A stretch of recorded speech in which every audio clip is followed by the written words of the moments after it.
GRASAC comes out of a couple of different avenues that I pursued in the course of my career. One was as a researcher in indigenous arts of North America, specifically the Northeast and the Great Lakes. In the period when I started back in the 1980s, if you wanted to look at collections of items, belongings in museums, you had to take your camera and sometimes your lights and all your equipment and go to a museum and spend time in its storeroom, set something up that would give you a decent image, and then you'd have these little slides that you showed on a slide projector, which were not easily duplicated or shared. You could do that, but it took a whole other process. And I had a number of really remarkable opportunities to study museum collections all over the world, really. And I had more and more slides piling up in my file cabinets and the university's slide library when I needed to share them. But it was very hard to make them available to anyone else. And as work with communities and collaborative models developed in the course of the 1980s and 90s, and particularly after the task force project in Canada and its report, it became, and as digital media developed in the same period, it became very much a goal of mine to find a way to put this material onto a digital form that could be shared. And I knew also that there was a great deal more to do, and that the information that I had been able to record about the things I'd seen was very incomplete, sometimes inaccurate, and certainly lacked any kind of Aboriginal perspective or input. So this was all happening when I was director of the UBC Museum of Anthropology from 1997 to 2002. And at the time, we were in the process of developing a plan for the renewal of the museum. And this idea of creating a digital database that could be shared and could become a repository for multiple knowledges and for correcting inaccuracies rose to the surface of our plans, and we incorporated into our big grant application to the Canada Foundation for Innovation a plan to create what is now called the Reciprocal Research Network, which appropriately for UBC and British Columbia focuses on the Northwest Coast.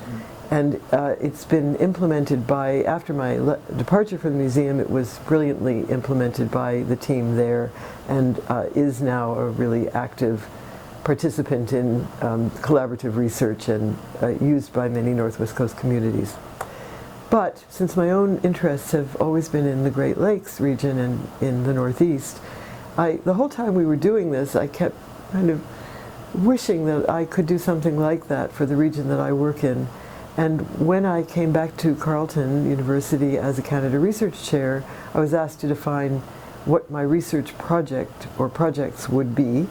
And there's some funding that's made available and some access to funding that's made available, again, through the Canada Foundation for Innovation and university and other support. And I thought, great, the moment has come. Now I'd like to take some of those ideas and apply them to the Great Lakes region, which is what was the founding moment for GRASAC. Just at that moment, too, a brilliant young PhD student applied to be a postdoc with me, and that was Heidi Boecker. And she had tremendous knowledge in the digital world, which I lack. And together, and also the perspectives of a historian and of another generation who has worked intensively with Indigenous people. So it all came together with a third founding member, Darlene Johnston, who Heidi had been working with, and a number of other people we could name later on. But basically the fundamental idea was to create access for Indigenous communities and researchers in different institutions to this body of Indigenous expressive culture, primarily at that time material and visual. We wanted the database to be visibly incomplete. We wanted records to be open to refining and to be open to being amplified, to being added to, and to always attribute knowledge to a particular person so that the reader, the user, could know where the knowledge was coming from and decide if they felt it was authoritative or not. So this has meant that that in many of the records, when I look at them now, I think, oh gosh, we need to correct or refine this in some way. You know, it's a bit sloppy. There's fields that are missing. Why didn't we fill them in? And there's a lot that is still needed. But as I said at the outset, the most important thing to me is that there is a sharing of knowledge of what is out there.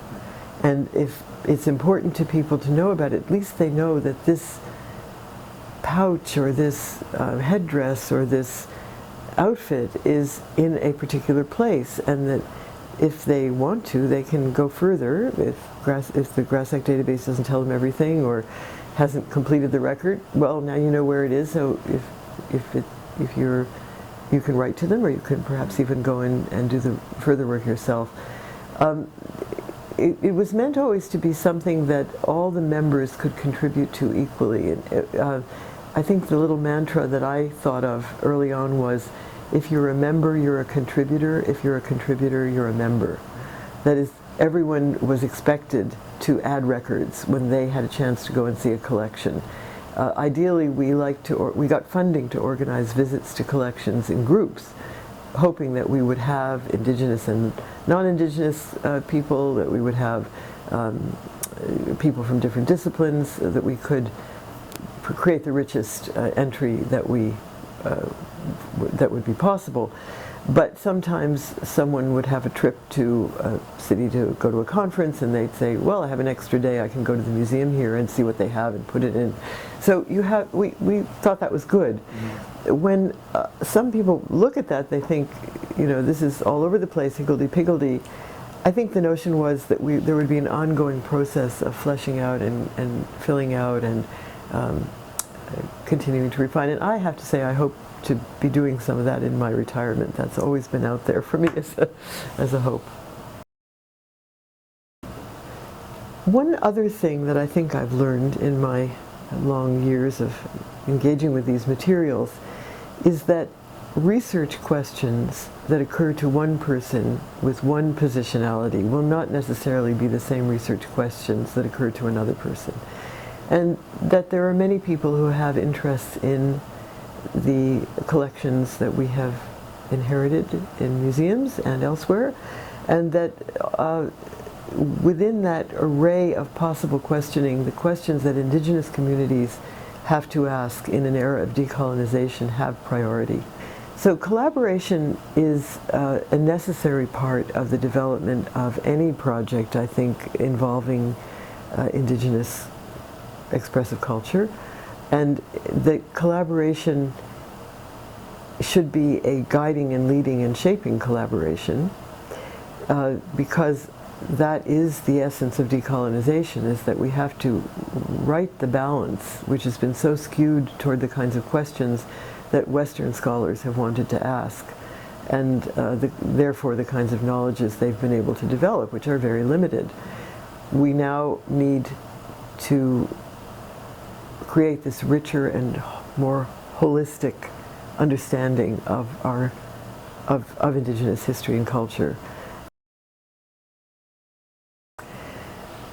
I think when I started this, I thought in terms of Western disciplines. Okay, we have visual and material culture. That's the little area that I work in.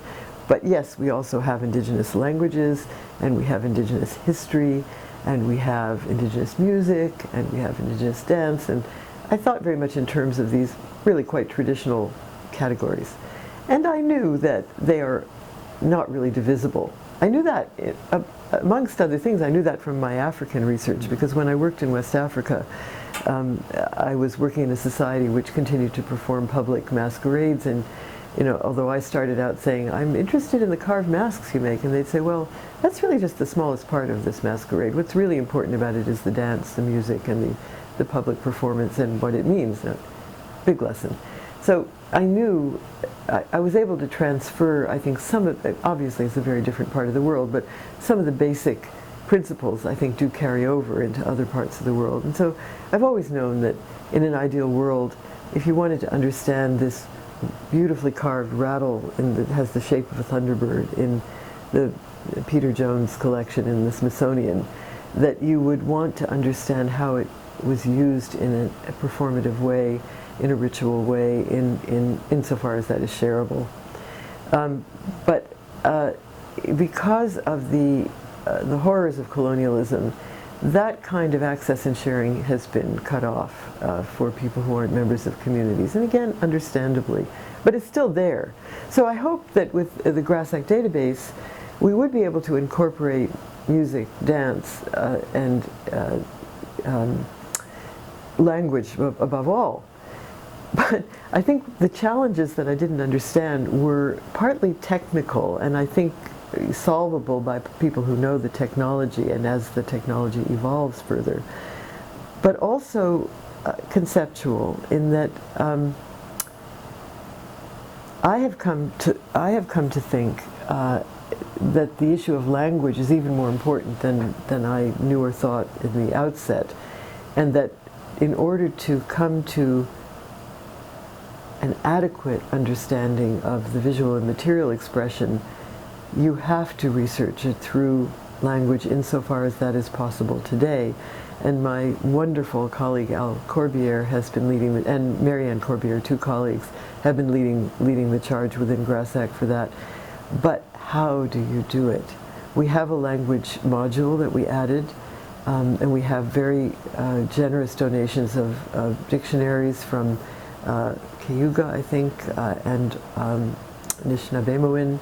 But I think that the digital solution to how you can come to understand a material expression through a linguistic expression is yet to be met. I mean, and it's not just a challenge of how do you marry the two forms of information, it's also an enormous amount of work that needs to be done in the area of language research, because of course those languages have been, every effort that the government could make to stamp them out has been made, so the recovery of language is huge, as we all know.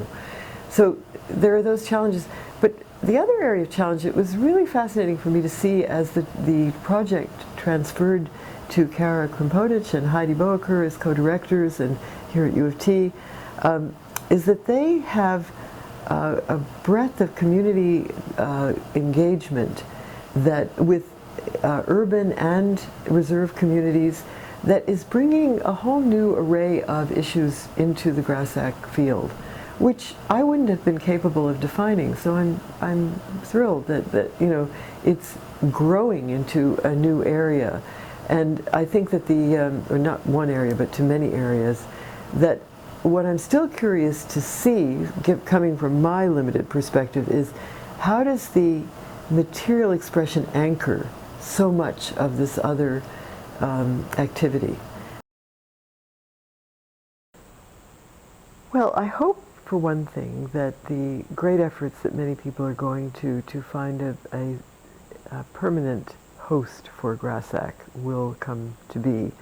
One of the big problems of databases is the long-term hosting, which is expensive because they have to be maintained and protected, and most grants don't provide that kind of long-term funding. It's a failure of our granting system that they enable the development of these rich resources and then they don't provide for their future, and they leave it to institutions which are also strapped.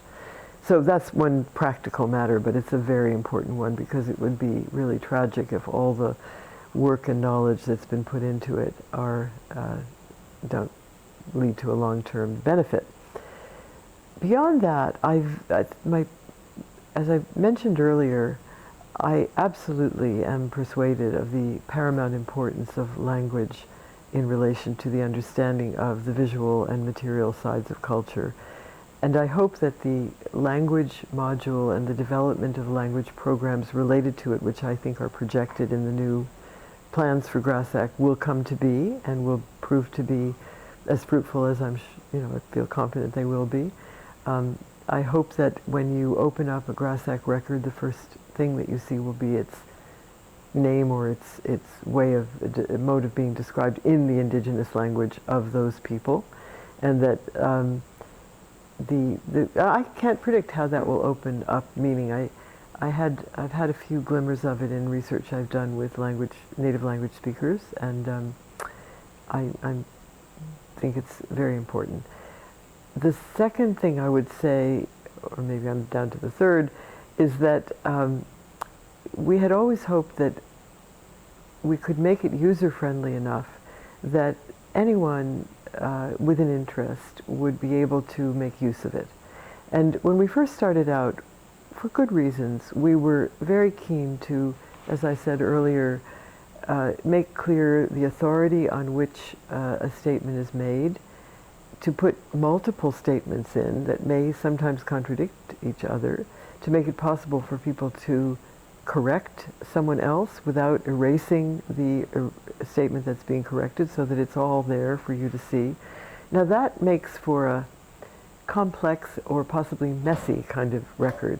And most people who do databases don't like mess, and they don't like complexity. And user-friendliness would require a certain kind of clarity. So I hope that that compromise between, or that fine line between acknowledging the actual complexity of our knowledge and the clarity to the user can be resolved.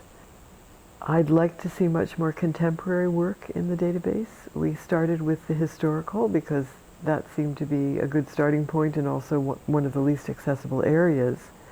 But there's been an explosion of creativity in recent years, and it never stopped at all.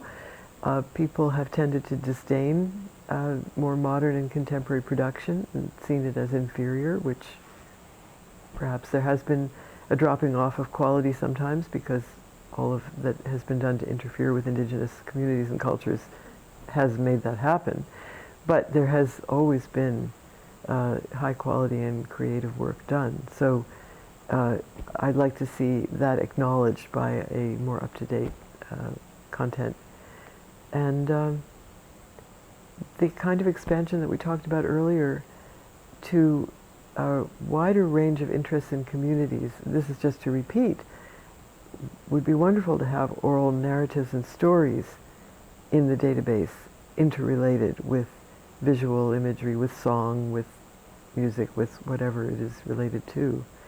And there's a very great expansion that's possible, but I think that the technology is now really making that possible.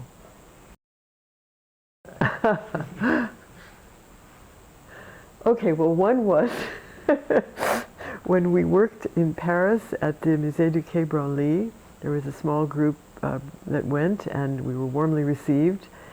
And I think it was my fault, but whatever the reason, we hadn't explained that we wanted to burn some sweetgrass before we began to smoke and smudge the proceedings. And of course it was a museum storeroom with fire alarms and smoke detectors and everything. But the curator was determined to help and to make it possible. And he said, just a minute, I'll get the pompiers. And the pompiers, the firemen, are apparently always on duty in the museum. And they came down wearing their yellow fireproof coats and their helmets, and a big burly group, as I recall, of French pompiers on duty, and they disabled the smoke detectors for us, and then our colleague Alan Corbière proceeded to smudge, and he asked the pompiers to join us in forming a circle, and they did, and it was really lovely. So that was one good memory. A lot of the memories have to do with these trips we've taken together, but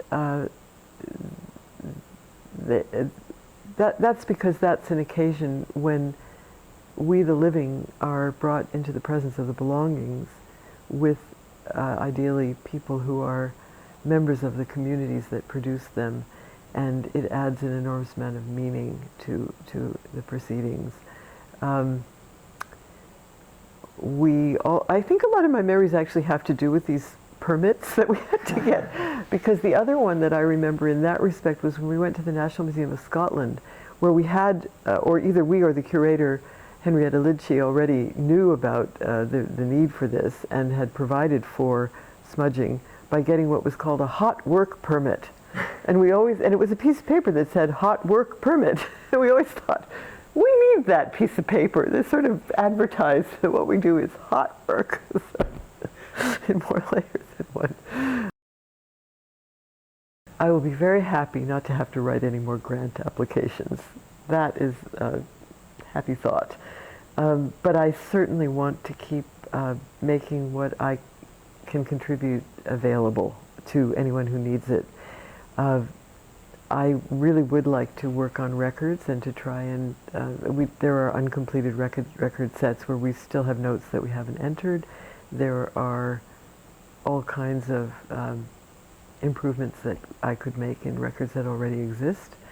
I'd like to do some more research in museum collections. It's the thing I enjoy the most in all the research I do.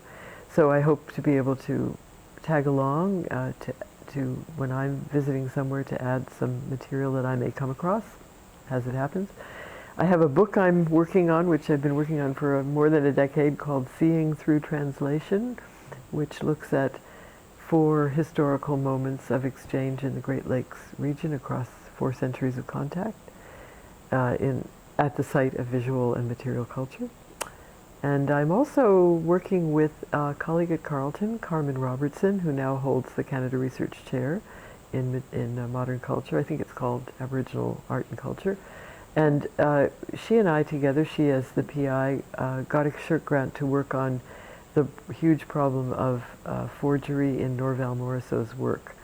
So again, there's a big database involved, and a project that should produce a major publication in which all the securely documentable work is put into public space so that people can have a basis for authenticating and distinguishing the forgeries. So that should keep me busy for a while. I'd like to just add my gratitude to the team at U of T who have taken over so ably the huge amount of work that's required to gain the resources for hosting the database, to create the new grant applications, to keep the research going, who've been so imaginative in bringing together a wider range of researchers that we couldn't involve or didn't involve originally. And I just wish them all the best and would like to keep supporting them as best I can and to keep in touch with people like you who are helping with that research. Thank you.